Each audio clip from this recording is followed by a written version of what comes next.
Chapitre 34. Mercredi 19 août. Heureusement, le vent qui souffle avec force nous a permis de fuir rapidement le théâtre de la lutte.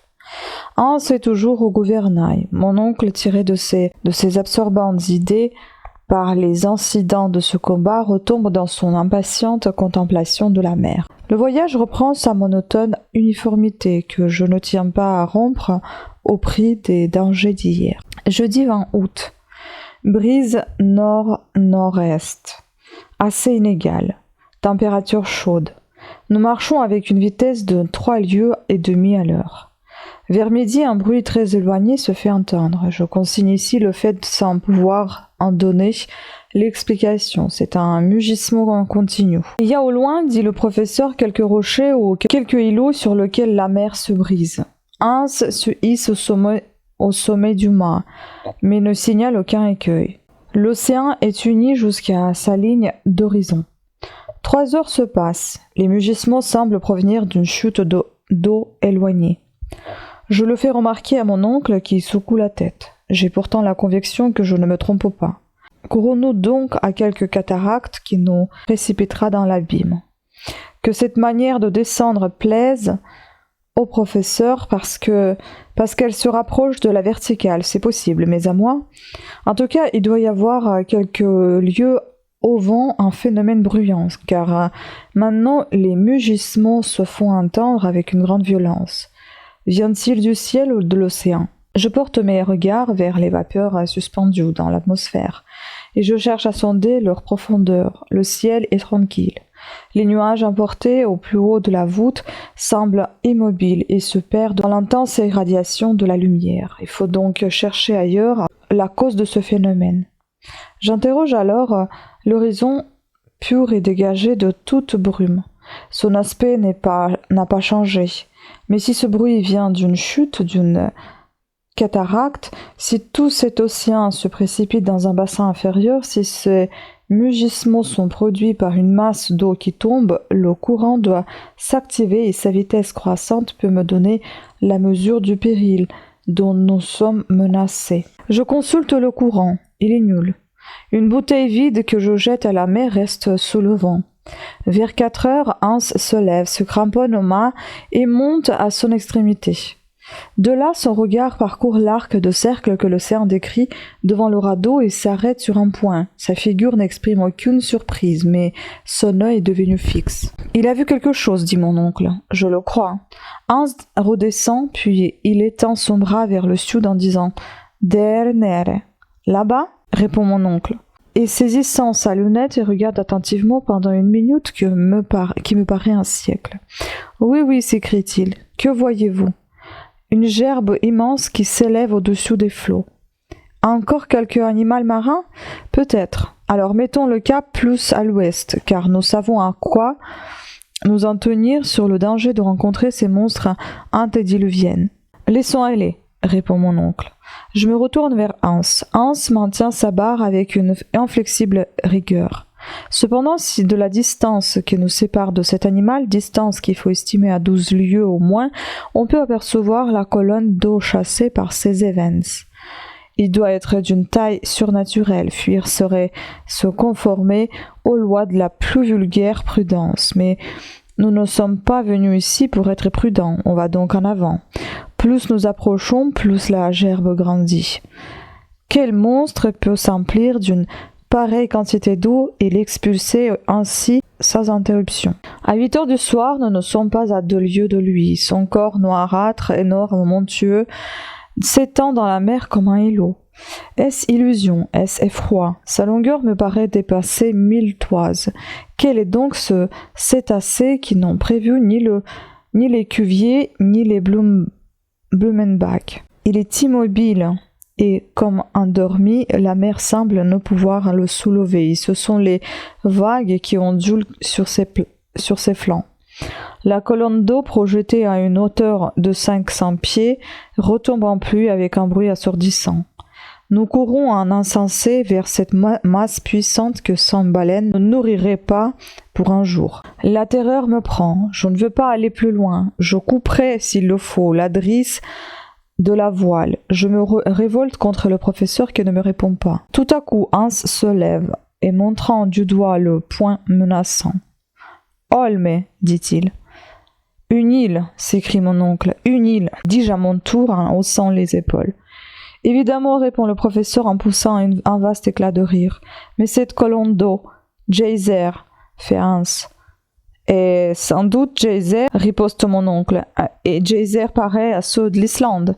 Source jaillissante très célèbre située au pied de l'éclat. Je ne veux pas d'abord m'être trompé si grossièrement.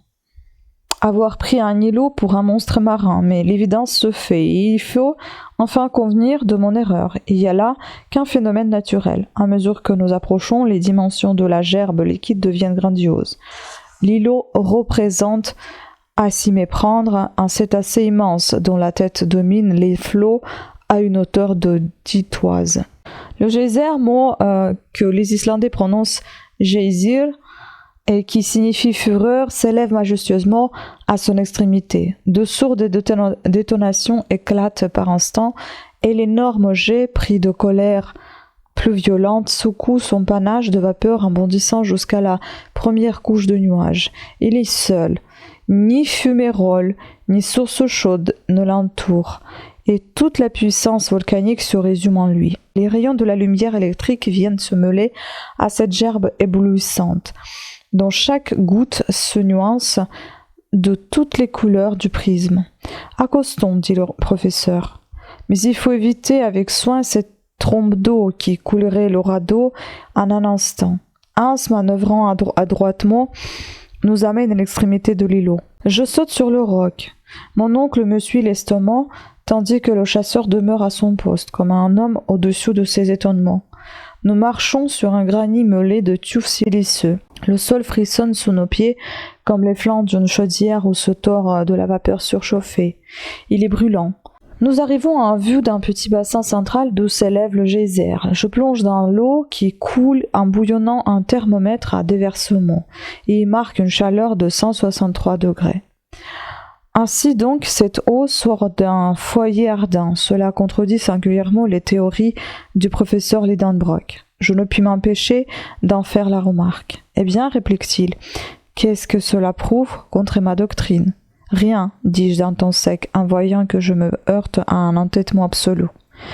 Néanmoins, je suis forcé d'avouer que nous sommes singulièrement favorisés jusqu'ici et que pour une raison qui m'échappe, ce voyage s'accomplit dans des conditions particulières de température. Mais il me paraît évident, certain que nous arriverons un jour où l'autre, à ces régions où la chaleur centrale atteint les plus hautes limites et dépasse toutes les graduations des thermomètres. Nous verrons bien. C'est le mot du professeur qui, après avoir baptisé cet îlot volcanique du nom de son neveu, donne le signal de l'embarquement. Je reste pendant quelques minutes encore à contempler le geyser. Je remarque que son jet est irrégulier dans ses actes, qu'il diminue parfois d'intensité, puis reprend avec une nouvelle vigueur, ce que j'attribue aux variations de pression des vapeurs accumulées dans son réservoir. Enfin, nous partons en contournant les roches très accords du sud. Hans a profité de cette halte pour remettre le radeau en état. Mais avant de déborder, je fais quelques observations pour calculer la distance parcourue et je les note sur mon journal. Nous avons franchi 270 lieues de mer depuis Port-Globen et nous sommes à 620 lieues de l'Islande sous l'Angleterre. Chapitre 35. Vendredi 21 août. Le lendemain, le magnifique geyser a disparu. Le vent a fraîchi et nous a rapidement éloignés de l'îlot Axel. Les mugissements se sont éteints peu à peu. Le temps, s'il est permis de s'exprimer ainsi, va changer avant peu. L'atmosphère se charge de vapeurs qui emportent avec elles l'électricité formée par l'évaporisation des eaux salines. Les nuages s'abaissent sensiblement et prennent une teinte uniformément olivâtre. Les rayons électriques peuvent à peine percer cet opaque rideau baissé sur le théâtre où va se jouer le drame des tempêtes. Je me sens particulièrement impressionné comme l'est sur terre toute créature à l'approche d'un cataclysme. Les cumulus. Ce sont les nuages de forme arrondie. Entassés dans le sud, présentent un aspect sinistre. Ils ont cette apparence impitoyable que j'ai souvent remarquée au début des orages. L'air est lourd, la mer est calme. Au loin, les nuages ressemblent à de grosses balles de coton amoncelées dans un pittoresque désordre. Peu à peu, ils se gonflent et perdent en nombre ce qu'ils gagnent en grandeur. Leur pesanteur est telle qu'ils ne peuvent se détacher de l'horizon, mais au souffle des courants élevés, ils se fondent peu à peu, s'assombrissent et présentent bientôt une couche unique à l'aspect redoutable. Et parfois, une pelote de vapeur encore éclairée rebondit sur ce tapis grisâtre et va se perdre bientôt dans la masse opaque. Évidemment, l'atmosphère est saturée de fluide, j'en suis tout imprégné. Mes cheveux se dressent sur ma tête comme aux abords d'une machine électrique. Il me semble que si mes compagnons me touchaient en ce moment, ils recevraient une commotion violente. À 10 heures du matin, les symptômes de l'orage sont plus décisifs. On dirait que le vent m'enlit pour mieux reprendre haleine. La New ressemble à une outre immense dans laquelle s'accumulent les ouragans. Je ne veux pas croire aux menaces du ciel, et cependant je ne puis m'empêcher de dire « Voilà, un mauvais temps qui se prépare ». Le professeur ne répond pas, il est d'une humeur massacrante. À voir l'océan se prolonger indéfiniment devant ses yeux. Il hausse les épaules à mes paroles. « Nous aurons de l'orage, dis-je en tendant la main vers l'horizon. Ces nuages s'abaissent sur la mer comme pour l'écraser. Ah, silence général. Le vent se tait, la nature a l'air d'une morte et ne respire plus. Sur le mât où je vois déjà poindre un léger feu sans telme, la voile détendue tombe en plis lourds. Le radeau est immobile au milieu d'une mer épaisse, sans ondulation. Mais si nous ne marchons plus, à quoi bon conserver cette toile qui peut nous mettre en perdition au premier choc de la tempête? Amenons-la, dis-je. Abattons notre main, cela sera prudent. Non, par le diable, s'écrie mon oncle, 100 fois non. Que le vent nous saisisse, que l'orage nous emporte, mais que j'aperçoive enfin les rochers d'un rivage quand notre radeau devrait s'y briser en 1000 pièces. Ces paroles ne sont pas achevées que l'horizon du sud change subitement d'aspect. Les vapeurs accumulées se résolvent en eau, et l'air violemment appelé pour combler les vides produits par la condensation se fait ouragan. Il vient des extrémités les plus reculées de la caverne. L'obscurité redouble. C'est à peine si je puis prendre quelques notes incomplètes. Le radeau se soulève, il bondit. Mon oncle est jeté de son haut. Je me traîne jusqu'à lui. Il est fortement cramponné à un bout de câble et paraît considérer avec plaisir ce spectacle des éléments déchaînés. Hans ne bouge pas. Ses longs cheveux repoussés par l'ouragan et ramenés sur sa face immobile lui donnent une étrange physionomie, car chacune de leurs extrémités est hérissée de petites aigrettes lumineuses. Son masque effrayant est celui d'un homme antédiluvien, contemporain des ichthyosaures et des mégathériums. Cependant, le mât résiste.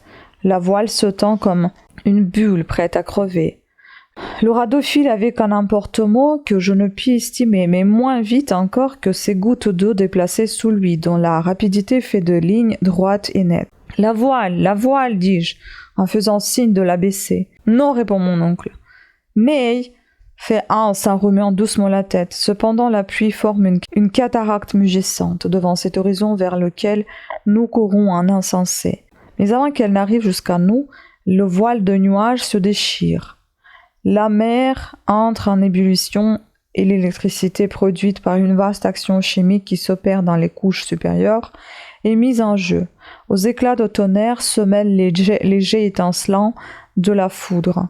Des éclairs sans nombre s'entrecroisent au milieu des détonations. La masse des vapeurs devient incandescente. Les grêlons qui frappent le métal de nos outils ou de nos armes se font lumineux. Les vagues soulevées semblent être autant de mamelons ignivomes sous lesquels couve un feu intérieur et dont chaque crête est empanachée d'une flamme. Mes yeux sont éblouis par l'intensité de la lumière, mes oreilles brisées par le fracas de la foudre. Il faut me retenir au mât qui plie comme un roseau sous la violence de l'ouragan. Ici, mes notes de voyage deviennent très incomplètes. Je n'ai plus retrouvé que quelques observations fugitives, prises machinalement pour ainsi dire. Mais dans leur brièveté, dans leur obscurité même, elles sont empreintes de l'émotion qui me dominait. Et mieux que ma mémoire, elles donnent le sentiment de la situation. Dimanche 23 août. Où sommes-nous? Emportés avec une incommensurable rapidité, la nuit a été épouvantable. L'orage ne se calme pas. Nous vivons dans un milieu de bruit, une détonation incessante. Nos oreilles saignent. On ne peut échanger une parole. Les éclairs ne discontinuent pas. Je vois des zigzags rétrogrades qui, après un jet rapide, reviennent de bas à haut et vont frapper la voûte de granit. Si elle allait s'écrouler. D'autres éclairs se bifurquent ou prennent la forme de globes de feu qui éclatent comme des bombes. Le bruit général ne paraît pas s'en accroître. Il a dépassé la limite d'intensité que peut percevoir l'oreille humaine, et quand toutes les poudrières du monde viendraient à sauter ensemble, nous ne saurions en entendre davantage. Il y a émission continue de lumière à la surface des nuages. La matière électrique se dégage incessamment de leurs molécules. Évidemment, les principes gazeux de l'air sont altérés. Des colonnes d'eau innombrables s'élancent dans l'atmosphère et retombent en écumant. Où allons-nous? Mon oncle est couché tout son long à l'extrémité du radeau. La chaleur redouble. Je regarde le thermomètre. Il indique. Le chiffre est effacé. Lundi 24 août. Cela ne finira pas. Pourquoi l'état de cette atmosphère si dense, une fois modifié, ne serait-il pas définitif? Nous sommes brisés de fatigue. Comme à l'ordinaire, le radeau court invariablement vers le sud-est. Nous avons fait plus de 200 lieues depuis l'îlot Axel. À midi, la violence de l'ouragan redouble. Il faut saisir solidement tous les objets composant la cargaison. Chacun de nous s'attache également. Les flots passent par-dessus notre tête. Impossible de s'adresser une seule parole depuis 3 jours. Nous ouvrons la bouche. Nous remuons nos lèvres, il ne se produit aucun son appréciable. Même en se parlant à l'oreille, on ne peut s'entendre. Mon oncle s'est approché de moi, il a articulé quelques paroles, je crois qu'il m'a dit « Nous sommes perdus ». Je n'en suis pas certain. Je prends le parti de lui écrire ces mots « Amenons notre voile » et me fait signe qu'il y consent. Sa tête n'a pas eu le temps de se relever de bas à haut qu'un disque de feu apparaît au bord du radeau. Le mât et la voile sont partis tout d'un bloc. Je les ai vus s'enlever à une prodigieuse hauteur semblable au ptérodactyle, cet oiseau fantastique des premiers siècles. Nous sommes glacés d'effroi. La boule mi-partie blanche, mi-partie azurée, de la grosseur d'une bombe de 10 pouces, se promène lentement en tournant avec une surprenante vitesse sous la lanière de l'ouragan. Elle vient ici, là, monte sur un des bâtis du radeau, saute sur le sac aux provisions, redescend légèrement, bondit, fleure la caisse à poudre. Horreur! Nous allons sauter. Non. Le disque éblouissant s'écarte et s'approche de Hans qui le regarde fixement, de mon oncle qui se précipite à genoux pour l'éviter. De moi, pâle et frissonnant sous l'éclat de la lumière et de la chaleur, il pirouette près de mon pied que j'essaie de retirer. Je ne puis y parvenir. Une odeur de gaz nitreux remplit l'atmosphère. Elle pénètre de le gosier, les poumons, on étouffe. Pourquoi ne puis-je retirer mon pied? Il est donc rivé au radeau. Ah, la chute de ce globe électrique a aimanté tout le fer du bord. Les instruments, les outils, les armes s'agitent en se heurtant avec un cliquetis aigu. Le clou de ma chaussure adhère violemment à une plaque de fer incrustée dans le bois. Je ne puis retirer mon pied. Enfin, par un effort violent, je l'arrache au moment où la boule allait le saisir dans son mouvement giratoire et m'entraîner moi-même si... Ah, quelle lumière intense, le globe éclate. Nous sommes couverts par des jets de flammes. Puis tout s'éteint. J'ai eu le temps de voir mon oncle étendu sur le radeau, Hans toujours à sa barre et crachant du feu sous l'influence de l'électricité qui le pénètre. Où allons-nous? Où allons-nous? Mardi 25 août. Je sors d'un évanouissement prolongé. L'orage continue, les éclairs se déchaînent comme une cuvée de serpents lâchés dans l'atmosphère. Sommes-nous toujours sur la mer? Oui, emportés avec une vitesse incalculable. Nous avons passé sous l'Angleterre, sous la Manche, sous la France, sous l'Europe entière, peut-être.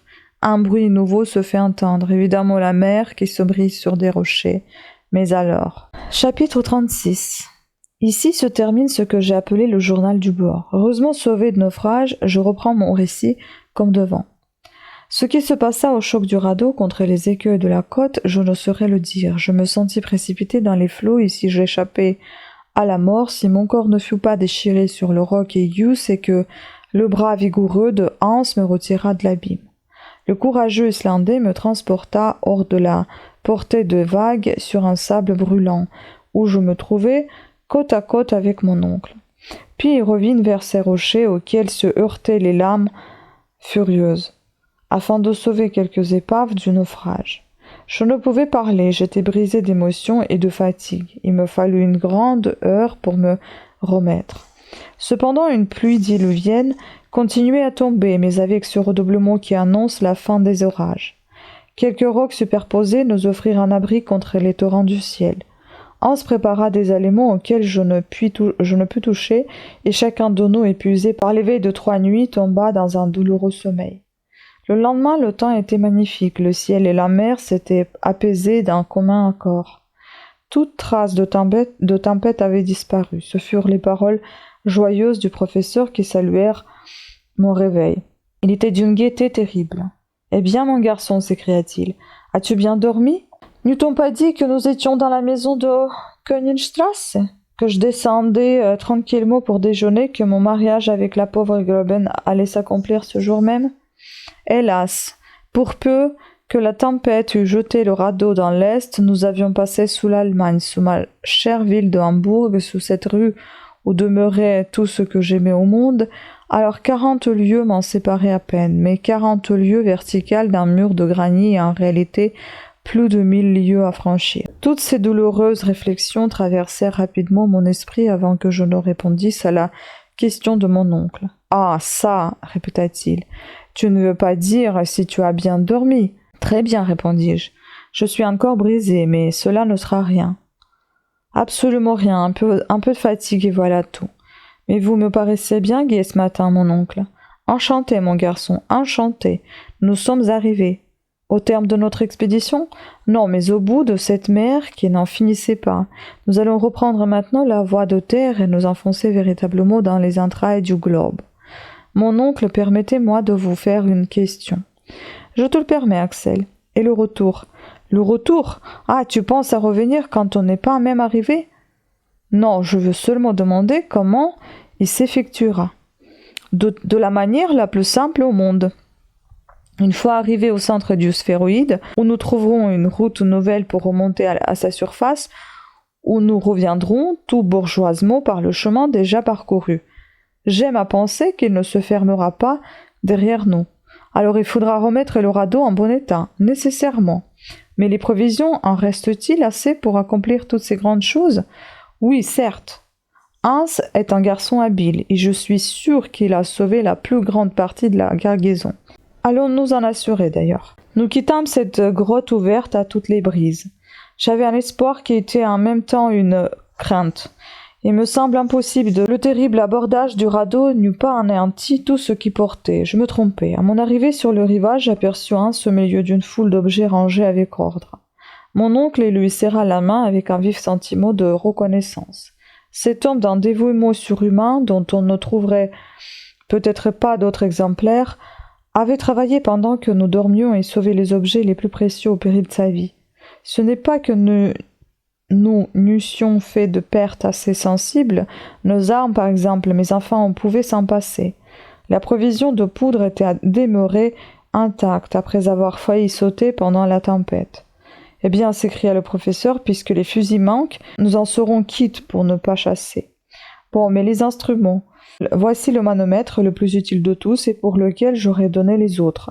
Avec lui, je puis calculer la profondeur et savoir quand nous aurons atteint le centre. Sans lui, nous risquerons d'aller au-delà et de ressortir par les antipodes. Cette gaieté était féroce. Mais la boussole, demandai-je. La voici sur ce rocher en parfait état, ainsi que le chronomètre et les thermomètres. Ah, le chasseur est un homme précieux. Il fallait bien le reconnaître. En fait, d'instruments, rien ne manquait.